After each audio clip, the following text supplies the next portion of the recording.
PDM Jakarta Timur Profesor Dr. M. Nuryanto Al-Arif. Kepada Prof. Arif kami persilakan.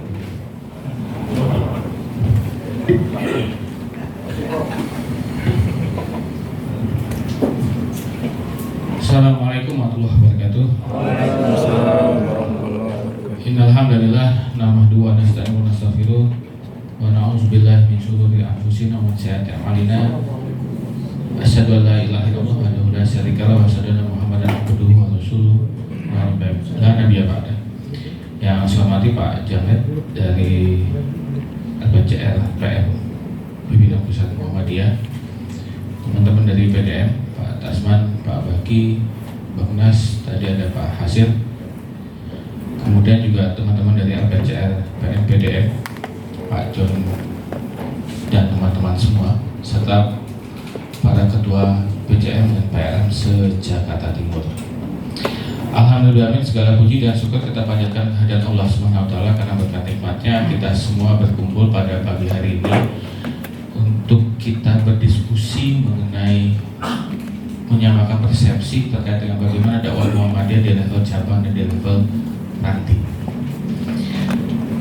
Kita selama periode kami memang kemudian Pak Weli sudah membawa Bangun menjadi cabang unggulan di 2024, kemudian 2025 kemarin kita kirim 4 delegasi ya, Rawamangun, Kayu Putih untuk Best of the Best, kemudian Kayu Manis Utara dan DKM Masjid Al-Madani.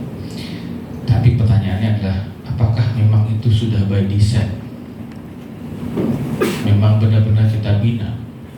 Jawabannya kan sebenarnya tidak. Maka ketika Pak John pulang dari Banjarmasin, laporan kan kalau dihabis dikasih dana kan harus laporan ya Pak John ya, supaya akuntabilitas. Karena periode ini memang kita berharap setiap ada hal yang dikeluarkan itu harus jelas kegiatan yang dibuat apa. Nah, Pak John melaporkan berbagai hal, kemudian kita sepakati acara hari ini. Tapi sebelum acara hari ini, untuk supaya semua cabang dan ranting hadir, maka kami minta teman-teman LPCR untuk turun ke cabang-cabang dan ranting untuk mapping sebenarnya ada masalah apa sih di cabang dan di ranting. Nah, dia tadi hanya benar-benar hanya fokus untuk itu ya. Makanya kita kemarin cari nama, mau bilang Rapim, kayaknya terlalu serius banget gitu ya, buat Rapim ya. Ya, tapi kalau secara ADART kan hanya sampai di level cabang kita bisa undang. Mau bilang konsolidasi, tadi Pak John bilang jangan-jangan tiba-tiba mikirnya mau muscam, mau musda, mau muswil. Padahal kita nggak ada pikiran ke sana karena totally memang hanya untuk kita bagaimana konsolidasi dan penyamaan persepsi kaitan dengan cabang dan ranting. Jangan sampai posisi cabang dan ranting itu hanya menjadi penting ketika musda dan muswil. Selepas itu ditinggalkan. Nah, kita tentu tidak mau seperti itu. Memang kami dari PDM sudah mencoba misalkan 2024, 2025 kita mengadakan Betul Arkom, Ideopolitor yang tujuannya sebenarnya adalah untuk juga kaderisasi dan regenerasi. Cuman kita lihat ada beberapa cabang yang memang kemudian itu kan kita tidak bisa mengundang semuanya karena kami punya keterbatasan dana, sehingga memang untuk Betul Arkom hanya perwakilan. Harapan kami kemudian tiap cabang ngadain untuk ke level cabang dan nantinya. Ternyata tidak semuanya, hanya beberapa cabang memang kemudian sudah mengadakan, tapi ada yang belum. Kemudian kita coba Ideopolitor, kan PP mengadakan Ideopolitor untuk PWM mengadakan Ideopolitor untuk PDM, dan PDM mengadakan Ideopolitor untuk cabang. Dari 11 cabang, 10 cabang ada perwakilan, 1 cabang sama sekali tidak ada perwakilan. Sehingga kita lihat mapping, yaudah waktu itu kita coba konsolidasi deh, nyamain persepsi seperti apa. Kita seringkali terlalu bangga Pak Jamet ya, bahwa Muhammadiyah adalah organisasi keagamaan terbesar keempat di dunia. Meskipun secara aset ya nggak gede-gede banget sih. Kalau yang pertama kan asetnya sekitar 265,62 US dollar. Kemudian di atas ini ya, Muhammadiyah kita hanya sekitar 27,96 miliar US dollar. Kemarin Pak Syafiq ketika kalau di Rumah Sakit Islam kan setiap tanggal 31 ada pengajian akhir tahun. Nah memang kemudian di pengajian itu Pak Syafiq bilang organisasi terbesar pertama itu asetnya kan sangat besar ya. Itu sekitar 265 miliar US dollar. Itu kalau dirupiahkan berapa ribu triliun itu. Salah satu yang membuat mereka besar adalah pengikutnya kan kalau di tetangga sebelah kita kenal perpuluhan ya. Mereka pasti dari pengeluaran dari income-nya dia pasti akan keluar 10-15% untuk gereja. Pertanyaannya, bagaimana kita di Muhammadiyah? Apakah kita semua 2,5% sudah kita bayarkan ke lazismu di level manapun ya? Apakah di level atau layanan cabang, daerah, wilayah?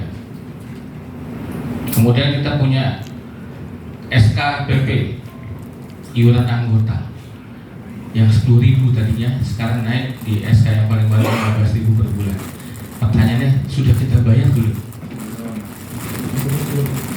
Sekarang ada masa ya Pak, aplikasi masa itu bisa ngecek tunggakan iuran anggota jabat-jabat ya. Ternyata kita semua punya tunggakan. Nah, pertanyaannya adalah itu menunjukkan apa? Sebenarnya dari sisi militansi kita ternyata sekarang sudah mulai turun. Nah inilah kemudian tidak heran ketika dari Pak Jo melaporkan dari 58 ranting yang hijau sedikit, kemudian kuning, merah, dan hitam. Nah inilah kemudian PR kita. Hari ini kita kumpul. Ya nanti Pak Jamet sudah menulis buku hasil jalan-jalan ke beberapa cabang, ranting, dan masjid gitu ya. Nanti Pak Jamet akan cerita. Kemudian nanti sesi siang kita minta Pak Welly dan Pak Eko untuk sharing.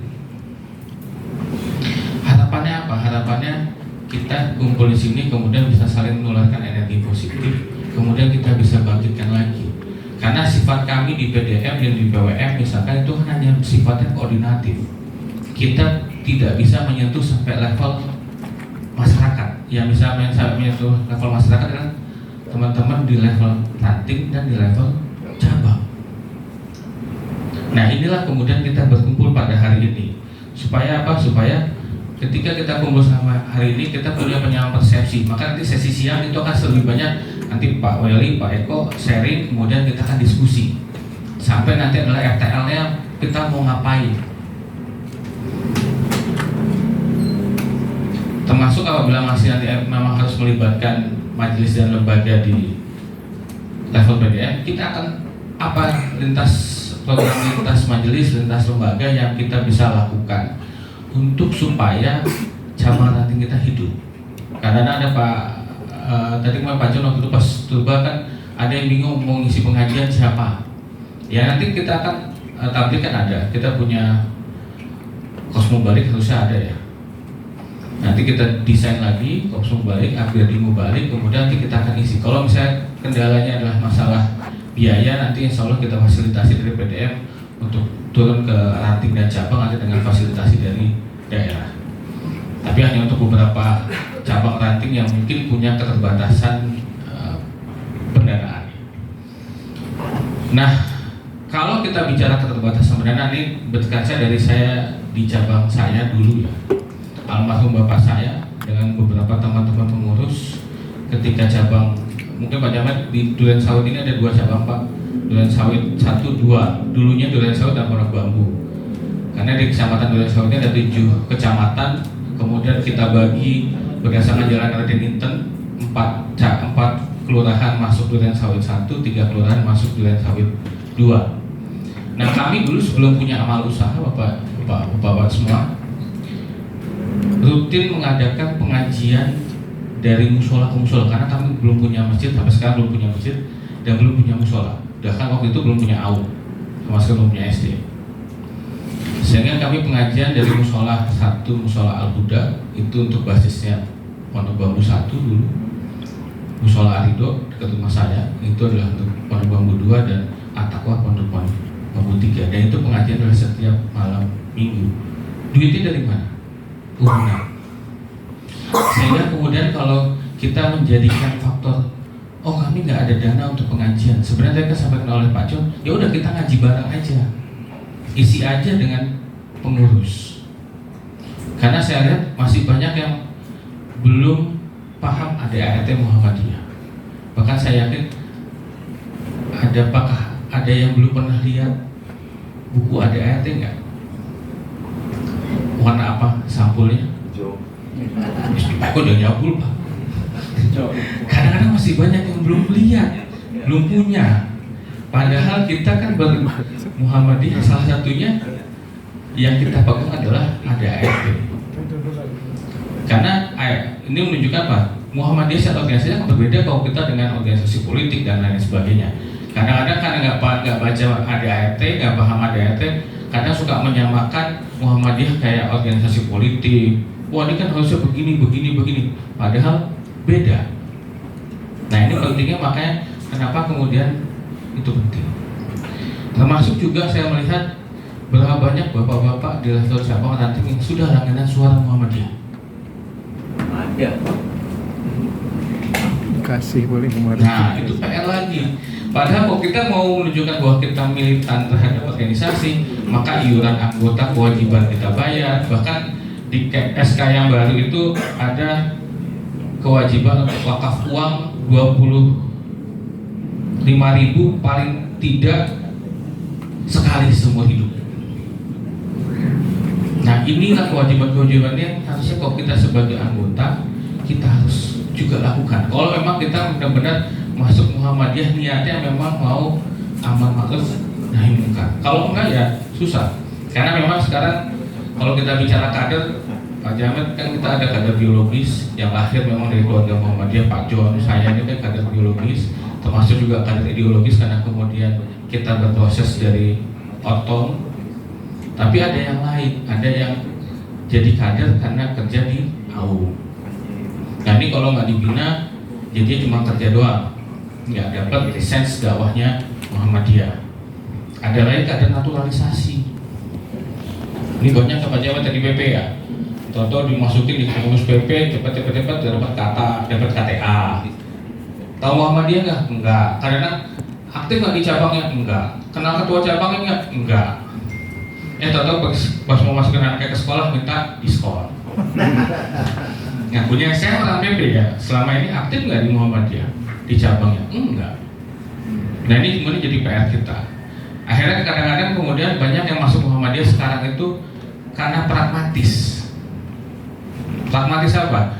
Kalau kita kan kabinet saat ini, berapa banyak kader kita di kabinet? Akhirnya kadang-kadang, wah berarti itu gue kalau jadi kader Muhammadiyah bisa dapat posisi dong. Akhirnya banyak yang sekarang membuat KTA Muhammadiyah. Karena saya punya case teman di UIN juga begitu. Beberapa yang tadi nggak pernah mengaku orang Muhammadiyah tiba-tiba ngurus KTA semua. Untuk apa? Ya siapa tahu nanti dapat bargaining position. Nah ini PR kita, maka level cabang ranting itulah penting. Makanya ketika saya jadi ketua PDM banyak yang WA mau masuk ke pengurusan dan lain sebagainya. Pertanyaan saya cuma satu, Bapak tinggalnya di mana? Ini nomor telepon ketua cabangnya, tolong hubungi ketua cabangnya. Bapak aktif juga di cabang. Karena saya nggak mau orang masuk pengurus PDM tapi nggak kenal dengan ketua cabang ranting di tempat dia tinggal. Karena harusnya ketika orang itu masuk pengurusan di PDM, di PWM, di PP, maka dia harus juga ikut menghidupkan cabang dan rantingnya. Nah, acara hari ini adalah kita akan berdiskusi kaitan dengan itu, bagaimana kemudian kita sama-sama bergerak untuk dakwah amar ma'ruf nahi munkar Muhammadiyah di Jakarta Timur. Mungkin dari saya kurang lebih seperti itu. Terima kasih banyak Bapak Ketua BCM, PRM yang sudah hadir pada kesempatan pagi hari ini. Terima kasih juga untuk Rumah Sakit Islam Jakarta Pondokopi yang sudah memberikan fasilitas pinjam tempat sampai minta konsumsi juga, kita difasilitasi oleh konsumsi. karena memang hubungan baik PDA dan PDM Pak Jamet dengan Rumah Sakit Islam cukup baik gitu ya. Kita banyak difasilitasi dan mudah-mudahan selepas dari kegiatan ini kita punya follow up ya, yang kita bisa sepakati bersama, karena kami di daerah tidak bisa bergerak sendiri, kami butuh support juga dari bapak-bapak di level cabang dan di level nanti. Tentu kita tidak mau nanti berapa puluh tahun yang akan datang AUM kita cuma hanya tinggal nama, Muhammadiyahnya hilang. Hilangnya apa? Karena nggak ada kader. Kadernya hilang gimana? Karena cabang nantinya mati semua. Nah ini mungkin kita harus bisa sama-sama diskusikan pada kesempatan pagi hari ini. Termasuk saya juga minta ketua majelis kader untuk datang untuk kita nanti mapping kira-kira level bagaimana kegiatan yang tepat untuk kaderisasi di cabang dan di ranting. Mungkin dari saya kurang lebih seperti itu. Assalamualaikum warahmatullahi wabarakatuh.